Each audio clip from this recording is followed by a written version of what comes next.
This is the second video about chain rule here. So in this video, we are going to kind of bump it up a little bit, but I want to start by doing these two, example 7a and 7b. So first one, if y is sine of 3x, find y prime. And if y is e to the 7x, find y prime. So the first one, chain rule part is 3. That didn't work well. 3 times, that's the derivative of 3x, right? And then sine of derives to cosine of, and then what goes in the of? 3x. This one is similar. What's the derivative of what is the innards? The innards is that 7x. So the derivative of that is 7 times, and this is where it's a little weird. E to the derives to e to the. So just like if I have cubed, it derives to 3 squared, then e to the derives to e to the with some chain rule out front. So I get 7, my chain rule, times e to the 7x. That'll help us with the next two. And actually, well, here we go. So this is example 8. So I've got, for this one, y equals sine of e to the x to the 7th. So there are sort of 3 layers with this one. The innermost layer is the x to the 7th. The next layer is the e to the, and the final layer is the sine of. So if I want to do this derivative, I got to start, there's multiple ways you can do this. I think the easiest way to do this is just to start with the innermost piece, that little red piece. So what is the derivative of x to the 7th? Well, that is, so y prime is derivative of x to the 7th. Well, that's 7x to the 6th. Okay, now what's the next layer? The next layer is an e to the.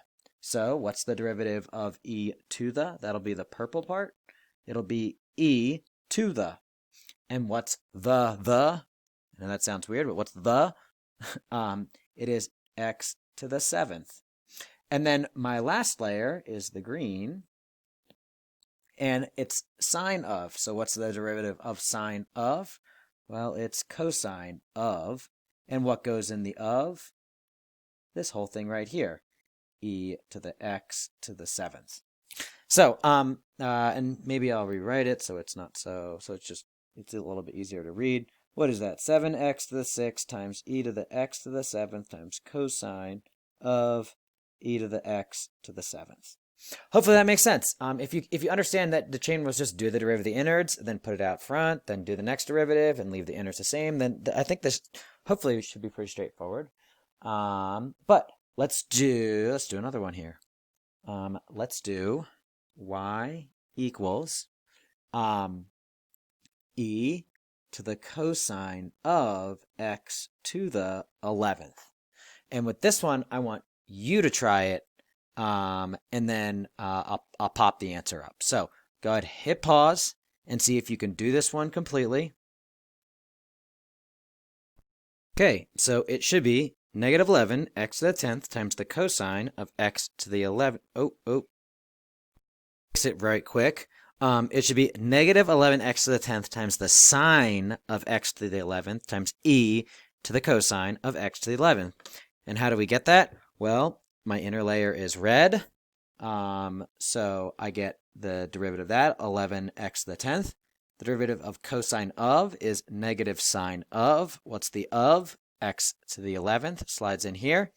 And the last layer, I didn't underline green over here, but the last layer out here is green. And the derivative, or the function, is e to the. So what's the derivative of e to the? It's e to the. So I just get e to the, and what's the? It stays the same as it was. It's all this. It stays the same as it was. And that's why this is also a cosine of x to the 11th. Now I just reorganize things. That's multiplication right there.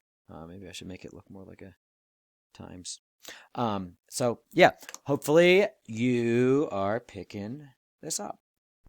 Now to test to see how you doing with this, we're gonna do one more, and this one is a big one, but I think you can do it, and it's sort of like, you know, helps you see if you are keeping track of things correctly. So normally, this is one that I would read out loud in school, and as I would read it, people would just go, "Oh, oh, oh," all throughout the room because they're like, "I can't believe you're doing this." But here we go. Let's do y equals sine of sine of sine of sine of x. I got 1, 2, 3. So press pause, see if you can do it, and this will really test your ability to do chain rule. I'm gonna pop the answer up in a moment. Actually, I'm just gonna walk through it. So innermost layer is sine. So what's the derivative of that? It's cosine of x. Then the next layer is another sine. So the derivative of that is is cosine of. And then what goes in the of? The last layer, which was a sine of x. And next one is this one right here. And the derivative of sine of is, again, cosine of. And then what goes in the of? Well, the entire previous layer, which is sine of x. And then the last layer is another sine. So, in order to take that thing's derivative, it is cosine of, and then what goes in the of? Well, it's this entire bit that is interior to it right here. So I get sine of sine of sine of x. Close, close, close, close. Now you may say, what does this mean? What's the practical use of this? This is just, can you do some chain rule? Because we're going to use chain rule to actually do things as we move along. But hopefully you got that. If not, hopefully you see where all those different pieces come from. And you are going to be awesome at chain rule as we move along here.